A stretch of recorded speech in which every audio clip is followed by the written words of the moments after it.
Hello students, आज की इस मीटिंग में हम डिस्कस करने वाले हैं कॉम्प्लेक्स एनालिसिस, जो कि बीएससी पार्ट थर्ड ईयर में है। तो यहाँ देखेंगे आप समय संख्या क्या होती है। संख्या z बराबर x प्लस आयोटा बाई, जहाँ x और y क्या है, रियल नंबर हैं, और आयोटा इक्वल टू क्या है, स्क्वायर रूट में -1। तो इस टाइप की z equal to x plus iota Y, जहाँ x और y रियल नंबर हैं और आयोटा की वैल्यू रूट -1 होती है, समय संख्या कहलाती है। इसे z equal to X comma Y, z equal to X comma Y से भी व्यक्त करते हैं। यहाँ x जो होता है उसको x को समय संख्या z का वास्तविक भाग एवं y को काल्पनिक भाग कहते हैं। अर्थात z है, यानी जो z है इस z का रियल, यानी x है, x क्या है, इस z का रियल पार्ट होगा। रियल को शॉर्ट में RE ऑफ z से ही व्यक्त करेंगे। और सेम y है, y उसको इमेजिनरी पार्ट ऑफ z कहेंगे। अब है यहाँ सम्मिश्र संख्याओं का जो बीजगणित है ना, उसके बारे में बात करें तो सम्मिश्र संख्याओं का जो बीजगणित है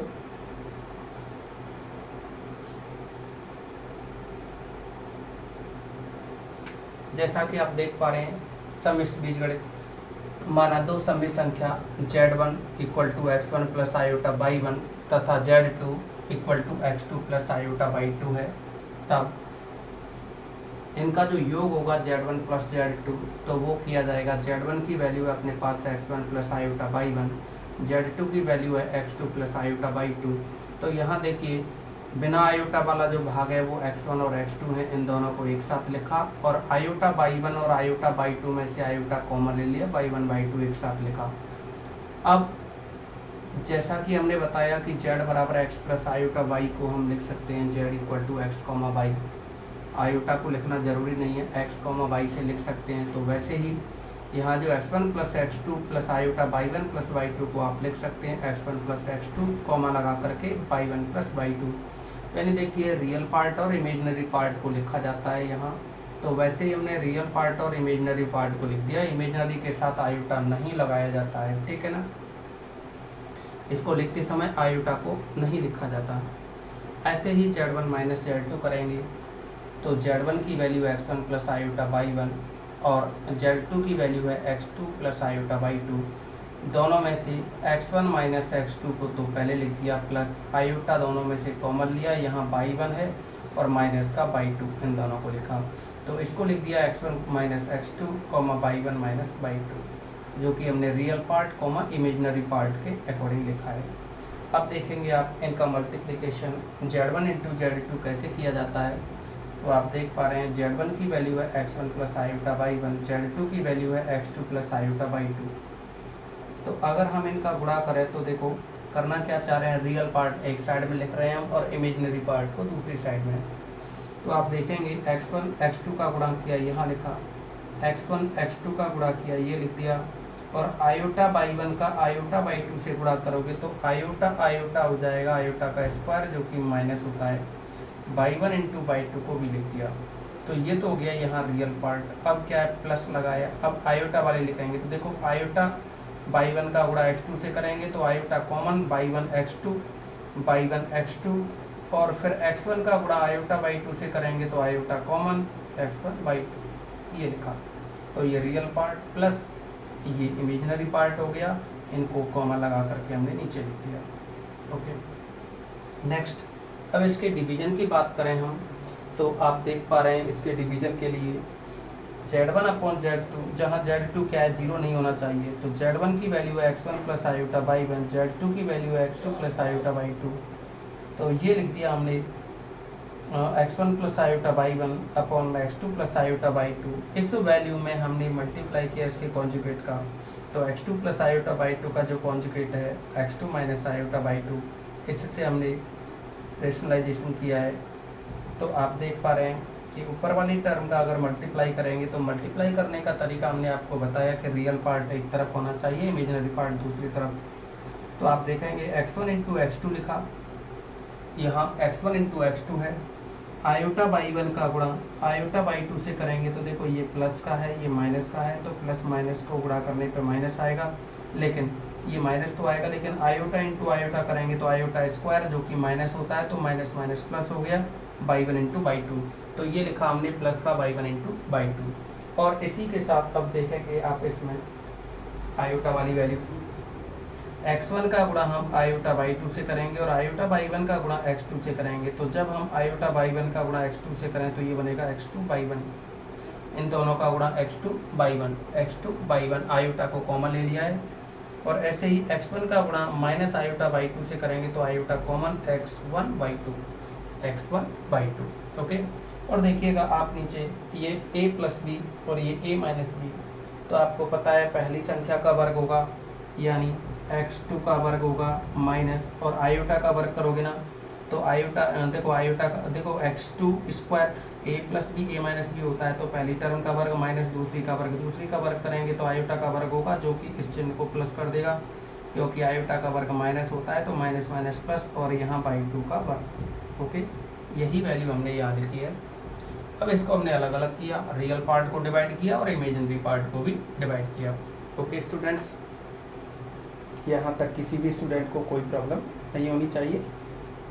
नेक्स्ट देखेंगे, जैसे कि हमने बताया कि यहाँ Z1 अपॉन Z2 में Z2 है वो नॉट इक्वल टू 0 होना चाहिए। तो Z2 का मतलब है यहाँ x2 plus iota by two, वो 0 नहीं होना चाहिए, अर्थात 0 का मतलब है इसको अगर कॉम्प्लेक्स नंबर की फॉर्म में लिखें तो ये बनेगा 0 प्लस 0 आयोटा। तो x2 plus iota by two है वो 0 प्लस 0 आयोटा की फॉर्म में नहीं होना चाहिए। अब देखेंगे सम्मिश्र संयुग्मी यानी कॉम्प्लेक्स कॉन्जुगेट। कॉम्प्लेक्स कॉन्जुगेट क्या होता है इसके बारे में डिस्कस करें। तो कोई भी नंबर है जैसे कि z equal to x plus iota Y, तो इसका जो कॉम्प्लेक्स कॉन्जुगेट होगा उसको z के ऊपर ये बार जैसा लिखते हैं, और देखेंगे आप x प्लस आयोटा बाई है तो इसका कॉन्जुगेट बनेगा x माइनस आयोटा बाई, यानी आयोटा अगर पॉजिटिव है तो यहाँ माइनस का हो जाता है कॉन्जुगेट में, और अगर ये नेगेटिव होता तो यहाँ इसका पॉजिटिव हो जाता। ओके स्टूडेंट्स, नेक्स्ट देखेंगे अब इसमें सममित संख्या का ज्यामितीय निरूपण, geometrical representation of a complex number. तो किसी भी कॉम्प्लेक्स नंबर को हम ज्योमेट्रिकली फॉर्म में किस तरह से लिखते हैं। देखिए कॉम्प्लेक्स नंबर जो होता है ना वो है एज ए, यानी जो कॉम्प्लेक्स नंबर बनता है ना वह एज ए वेक्टर चलता है। तो आप देखेंगे अगर हम ये कहें कि कोई भी सममित संख्या है z बराबर एक्स प्लस आयोटा बाई, इसको हम आर्गेंट तल कहें या सम्मिश्र तल कहें, यानी किसी सममित संख्या को जिस तल पर रिप्रेजेंट करते हैं ना, जिस प्लेन में आप शो करते हो उसी को आप सम्मिश्र तल कहते हैं या आर्गेंट तल कहते हैं। तो जैसे कि आप देख पा रहे हैं सम्मिश्र संख्या z बराबर एक्स प्लस आयोटा बाई सम्मिश्र तल में बिंदु पी जेड को व्यक्त करता है, यानी कोई भी संख्या है ना z equal to x plus iota Y, तो ये जो कॉम्प्लेक्स नंबर है वह किसी भी तल में या आर्गेंट तल में या सम्मिश्र तल में संख्या पी जेड को रिप्रेजेंट करेगा, बिंदु पी जेड को किसको रिप्रेजेंट करेगा, बिंदु पी जेड को व्यक्त करता है। अगर हम ये कहें कि पी को मूल बिंदु ओ से मिलाएं, जैसे कि आप देख पा रहे हैं यहाँ ये पी जेड है, जेड की value x plus iota by है। अगर यहाँ इस तल में पी कोई पॉइंट है जिसके कोऑर्डिनेट्स क्या है जेड, जेड यानी एक्स प्लस आयोटा बाई, इसको आप ऐसे भी लिख सकते हैं पी एक्स कॉमा बाई। अब पी पॉइंट से आप देख पा रहे हैं कि यहाँ से अगर लंब डाला जाए इस एक्स अक्ष पे तो ये दूरी बनेगी बाई, और यहाँ मूल बिंदु से ये दूरी रहेगी x। अब ये जो O यानी P पॉइंट है इसको मूल बिंदु O से मिलाएं, तो O से मिलाने पर जो भी वैल्यू आएगी जैसा कि देख पा रहे हैं दूरी OP equal to square root of x square plus Y square. देखो दो बिंदुओं के बीच की दूरी, बिंदु O और P के बीच की दूरी अगर निकाली जाए तो O के कोऑर्डिनेट तो 0 0 हैं और P के कोऑर्डिनेट x वाई हैं। अगर दूरी सूत्र से इन दोनों के बीच की दूरी निकाली जाए जो कि आप जानते हैं स्क्वायर रूट में x2 माइनस x1 का square plus y2 minus y1 का होल स्क्वायर, तो उसके अकॉर्डिंग निकाली जाए तो OP दूरी ये बन जाएगी। दूरी OP equal to square root x square plus Y square सम्मिश्र संख्या z का मापांक कहलाती है। इसको क्या है, z का मापांक कहते हैं। आप देख पा रहे हैं कि अगर z अपने पास, अगर आपके पास z ये है संख्या x प्लस आयोटा बाई, तो इसका मापांक निकाला जाए तो आपको पता है कि किसी भी संख्या z का मापांक अगर निकालेंगे तो रियल पार्ट का वर्क करते हैं और इमेजिनरी पार्ट का वर्क करते हैं। यानी आप ऐसे लिख सकते हैं स्क्वायर रूट में। जब भी आप इसका मोड निकालते हैं कॉम्प्लेक्स नंबर का, तो देख पा रहे हैं आप यहाँ, जैसे कि z बराबर x प्लस आयोटा बाई है, तो इसका मापांक निकालेंगे मोड z लिखेंगे आप, मोड z इक्वल टू, तो ये बनता है रियल पार्ट जो x है इसका वर्क करते हैं और प्लस का इमेजिनरी पार्ट जो y है इसका वर्क करते हैं। ये 11th क्लास में आप पढ़ के आ चुके होते हैं, लेकिन अभी किसी स्टूडेंट्स के माइंड में ये चल रहा हो कि आयोटा बाई का वर्क करें, तो आयोटा नहीं लिया जाता है, केवल इसका इमेजिनरी पार्ट लिया जाता है। आयोटा के साथ जो गुणक है बाई उसको लिखा जाता है।